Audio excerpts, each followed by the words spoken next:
Hi மக்களே, இந்த பதிவு எதுக்குன்னா, நான் அன்றைக்கி சொன்னேன்ல 20ஆந்தேதி பிரச்சனை பண்ணுவேன்னு சொல்லியிருக்காங்கன்ட்டு. இன்றைக்கி வந்து காலையிலேயே கால் பண்ணாங்க. கால் பண்ணி அவங்க வக்கீல் பேசினார். அவங்க வக்கீல் பேசும்போது நாங்கள் சொன்னோம், மாதம் மாதம் தரோம் சார், என்னால் முடியல, கொஞ்சம் கொஞ்சமாக தரோம் 5000 ஏற்கனவே 5000 வாங்கிக்கிட்டு இருக்காங்க. ஒரு 3 பேர் வாங்குறாங்க. ஒரு 2 பேருக்கு வாரம் வாரம் கொடுத்துக்கிட்டு இருக்கேன். 1000 கொடுத்துக்கிட்டு இருக்கேன். அதையும் அவர்கிட்ட சொன்னேன், இந்த மாதிரி கொடுக்குறேன் சார், நான் மாதம் அவங்கள 5000 வாங்கிக்க சொல்லுங்கள். என்னால் உண்மையிலே முடியல, டயர்டாகிடுது. வேலைக்கு போய் வீட்டில் வந்து ஊறுகாய் பண்ணி எடுத்துக்கிட்டு அதையும் சேல்ஸ் பண்ணி உங்களுக்கு காசு வட்டி கொடுக்காம அசல் வரையும் நான் முடிச்சிடறேன் அப்படின்னு சொல்லி பேசினேன். அவர் ஒரே வார்த்தை, தர முடியாதுமா, அதெல்லாம் இது பண்ண முடியாது. எங்கள் வீட்டுக்காரர்கிட்ட என்ன பண்ணாங்க, நான் அவர்கிட்ட கொடுத்துட்டேன் ஃபோனு கொடுத்த பிற்பாடு அவர் என்ன சொன்னாருன்னா, மாதம் வாங்கிக்கோங்க சார் அப்படின்னு சொன்னதுக்கு, அதெல்லாம் முடியாது, எத்தனை தடவை டைம் கொடுக்குறது உங்களுக்கு அப்படின்னு அவங்க வக்கீல் ஒரு மாதிரி ரஃப்பாக பேசினார்.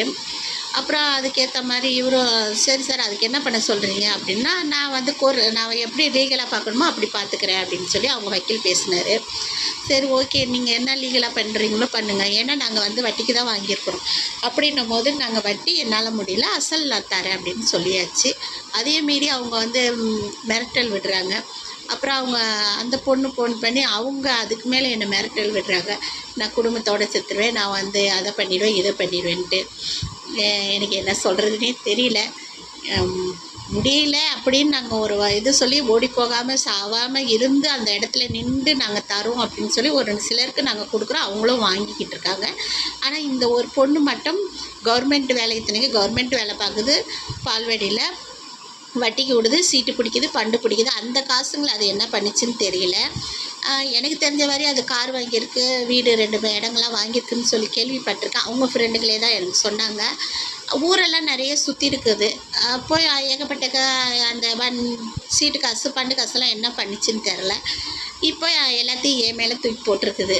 சரி ஓகே, ஏன்னா நான் வந்து தைரியமாக இருக்கேன்னா, நான் வந்து தப்பு பண்ணலை, அதனால் நான் தைரியமாக இருக்கேன். எனக்கு வந்து வட்டி காசு என்னால் முடியல, அசலை தரேன் நான் சொல்லியிருக்கேன். அவங்க அதுக்கு மேலே அவங்க வக்கீல் தான் ரொம்ப ஒரு மாதிரி பேசுகிறாரு.